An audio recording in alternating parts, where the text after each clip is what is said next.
Rebondissement au nouvel épisode dans le feuilleton de l'élection du nouveau bureau du Conseil national du patronat malien. Alors qu'il avait autorisé l'installation du bureau conduite par Djadji Di Amadou Sangaré dans les locaux du CNPM, le tribunal de la commune 4 du district de Bamako a procédé hier à la rétractation de cette ordonnance gracieuse. Cette nouvelle décision, qui semble être mal interprétée par bon nombre de concitoyens, a été expliquée de long en large par les avocats du camp Djadji Di Amadou Sangaré ce samedi 31 octobre à la faveur d'une conférence de presse dans la salle de conférence du CNPM. La police des débats était dirigée par Maître Boubacar Guindo, Maître Badjan H.A.G. et un autre confrère juriste. Mesdames, Messieurs, vous allez me permettre de vous expliquer ce que c'est qu'une ordonnance gracieuse. Une ordonnance gracieuse, c'est certes une décision de justice parce que c'est rendu par un magistrat au bas d'une requête, sans aucune contestation. Un requérant rédige une requête. Au bas de cette requête, il rédige une ordonnance avec bien entendu des moyens de droit et de fait et sollicite du juge une décision pour l'exécution d'une situation donnée. C'est ça une ordonnance gracieuse. Donc il n'y a pas eu de contentieux à la base en réalité. Et c'est sur la base, en exécution de cette ordonnance justement, que M. Djadji Sangaré, président élu du CNPM à la date du 26 septembre 2020, a été installé dans les locaux ici avec les 20 membres de son bureau. Donc, suite à l'exécution de cette ordonnance, M. Mamadou Sinsing Koulibaly a cru devoir saisir le juge des référés du tribunal de la commune 4 pour demander la rétractation de cette ordonnance-là. Et il y a eu beaucoup de débats, hein. Il y a eu des échanges d'écriture entre les avocats. C'est ce que nous appelons dans notre jargon les conclusions. Et au finish hier, le tribunal a rétracté l'ordonnance. Il a annulé tous les effets de cette ordonnance. C'est ce qui s'est passé hier, avec exécution de la décision sur minute et avant enregistrement, nonobstant toutes les voies de recours. Cela veut dire que même si on interjetait appel contre cette ordonnance, elle reste exécutoire. Mais je vais vous rafraîchir. Vous savez, l'ordonnance gracieuse, j'ai le code de procédure civile, commerciale et sociale avec moi ici, est réglementée par les dispositions de l'article 501 du code de procédure civile, commerciale et sociale, qui dit que l'ordonnance gracieuse est motivée et exécutoire au seul vu de la minute. C'est cet article qui le dit. Et cet article dit, in fine, que le juge peut modifier ou rétracter l'ordonnance, même lorsque le juge du fond est saisi. Le juge a la faculté de rétracter ou de modifier cette ordonnance, même si le juge du fond est saisi. Mais la particularité de cette ordonnance, c'est quoi? C'est qu'une fois que l'ordonnance est exécutée, c'est le cas ici, parce que l'ordonnance de Djadji a été exécutée, parce que c'est cette ordonnance qui lui a permis d'occuper les locaux ici. Une fois que l'ordonnance est exécutée, même si le juge l'a modifiée ou bien l'a rétractée, ça n'aura pas d'effet. Parce que l'ordonnance a été rétractée, je suis d'accord. Mais l'ordonnance ne donne pas droit à M. Mamadou Sinsing Koulibaly de réintégrer. L'ordonnance ne le dit pas. Et cette même ordonnance ne dit pas que M. Djadji Sangaré est expulsé des locaux du CNPM. Cette ordonnance ne le dit pas. Donc, à mon sens, c'est le statu quo. Donc, cette ordonnance ne donne pas droit à M. Mamadou Sinsing Koulibaly d'être réinstallé ici. Et cette ordonnance ne donne pas droit à quelqu'un de venir demander l'expulsion de M. Djadji Sangaré. Pour que Djadji puisse quitter les locaux du CNPM, il faut qu'il ait une autre décision de justice qui l'expulse. Pour emboîter le pas à mon excellent confrère Maître Guino, par rapport à cette décision qui a été rendue hier, je tiens à vous préciser que concernant les ordonnances gracieuses, je vais vous donner un exemple terre à terre et vous allez bien comprendre la portée de l'ordonnance gracieuse. J'ai vu mes excellents confrères de l'autre côté, Maître Barry et autres, qui ont dit « voici une ordonnance qui a été prise, elle ne nous a pas été notifiée ».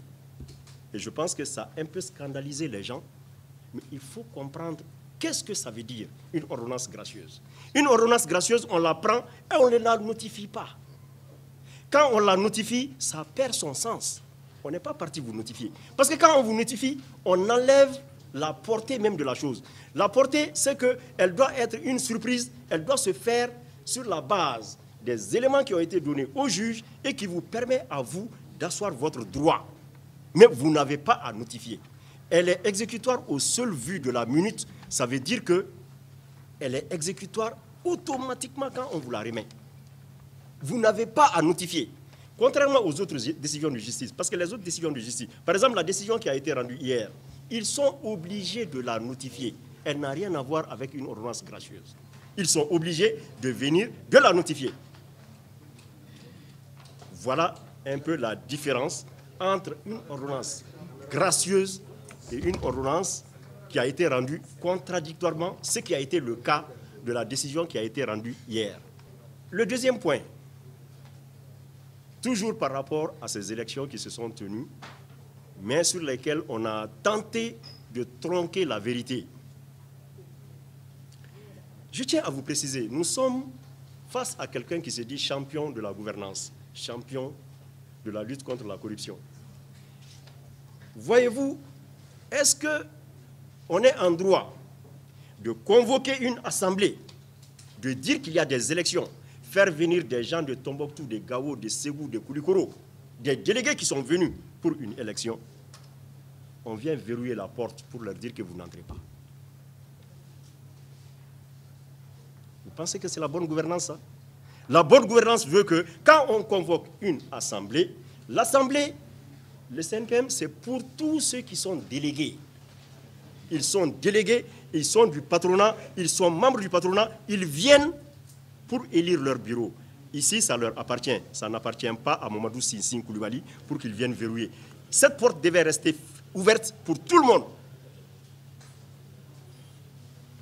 Et le jour de l'Assemblée, qu'est-ce qui devait se passer? C'est l'Assemblée qui a été invitée à venir, qui peut prendre des dispositions par rapport au report. Donc, on ne peut pas comprendre que vous convoquez une assemblée, des gens honorables qui viennent de très loin, qui viennent. Vous êtes là pour fermer la porte. Vous devez les laisser venir et s'expliquer et prendre les mesures qu'il faut. Parce que c'est l'Assemblée qui vous a élu. Mamadou Sinsi a été élu par l'Assemblée. Il tire sa légitimité de l'Assemblée. Il n'est pas plus fort, il n'est pas au-dessus de l'Assemblée et il n'est pas plus fort que l'Assemblée. C'est l'Assemblée qui l'a eu. Voilà en fait ce qui s'est passé. Et c'est regrettable. C'est très, très, très regrettable pour la gouvernance, pour la démocratie. La démocratie, c'est quoi? C'est le démocratos. Démos, c'est le peuple. Kratos, c'est le pouvoir. Et c'est le pouvoir du peuple. Ici, le peuple, c'est quoi? C'est les délégués. C'est eux qui ont le pouvoir. C'est à eux de dire voilà ce qu'on va faire. Ce n'est pas à Mamadou Sinsi de venir et de verrouiller les portes et de dire voilà comme ça qu'on va faire. Ce n'est pas comme ça. Dès lors que vous convoquez une assemblée, c'est cette assemblée qui est souveraine. C'est elle qui décide tout. Ce n'est pas à vous. Et voilà le résultat auquel on est parvenu. Les délégués sont venus, ils ont fait les élections. Et de ces élections, Djadje est sorti, son bureau est sorti gagnant. Maintenant, à vous-même, si vous devez vous placer dans ce contexte, qu'est-ce que vous devez faire en tant que Mamadou Sinsi? Si on est champion de la gouvernance, on doit se dire, voici une élection qui s'est tenue. Moi, j'estime que c'est illégal, je vais devant le tribunal pour demander son annulation, avant de tenir une autre élection. Voilà le comportement d'un bon gouvernant. Mais ça n'a pas été le cas. Qu'est-ce qu'on a fait? On a attendu que Djadje fasse son élection. On n'a rien fait pour l'en empêcher. On est venu, on a verrouillé les portes, on est venu s'installer, on a dit, bon, maintenant, on organise nous-mêmes une élection. Mais une élection qui a été organisée sans respecter les délais. Cette élection du Mamadou Sinsi a été organisée alors qu'il y a un délai de 15 jours à respecter. Il ne pouvait pas le faire parce que le 10 déjà, il était hors délai, lui-même, il n'était plus. Donc il fallait à tout prix organiser une élection pendant qu'il était encore aux affaires ici. C'est pourquoi il a mis les élections au 8. Et là, ça ne respectait pas les délais de 15 jours. Vous voyez, pour quelqu'un qui se dit champion de la démocratie, de la bonne gouvernance. Et pire que tout ça, qu'est-ce qu'il a fait? Nous avons tous les documents ici. Des délégués qui étaient invités pour les élections. Chez lui, le 8. Ils sont allés faire du faux. Des signatures ont été imitées. Ces gens ont été entendus sur procès verbal, audition de procès verbal d'huissier. Ils ont donné leur version pour dire qu'ils n'ont voté que pour Diadje le 26. Ils n'ont voté nulle part, ils n'ont donné mandat à personne. Et pourtant, le 8 octobre, pendant les élections de Mamadou Sinsi, certains sont venus émarger devant leur porte, devant leur signature, devant leur nom, pour dire qu'ils ont voté.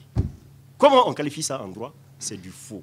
Faux et usage de faux. Et le faux, ça vise un résultat. C'est de tronquer les résultats. C'est de changer les résultats en sa faveur. Et c'est ce qui a été fait. Et un dossier pour faux et usage de faux sera déposé devant le procureur dès le lundi. Nous n'avons pas parlé jusqu'ici parce que nous avons voulu rassembler assez de preuves pour aller maintenant. C'est maintenant que la bataille commence chez nous. Et nous allons nous battre avec les éléments que nous avons. Et nous sommes sûrs, si le droit doit être dit, le droit sera dit dans ce dossier-là.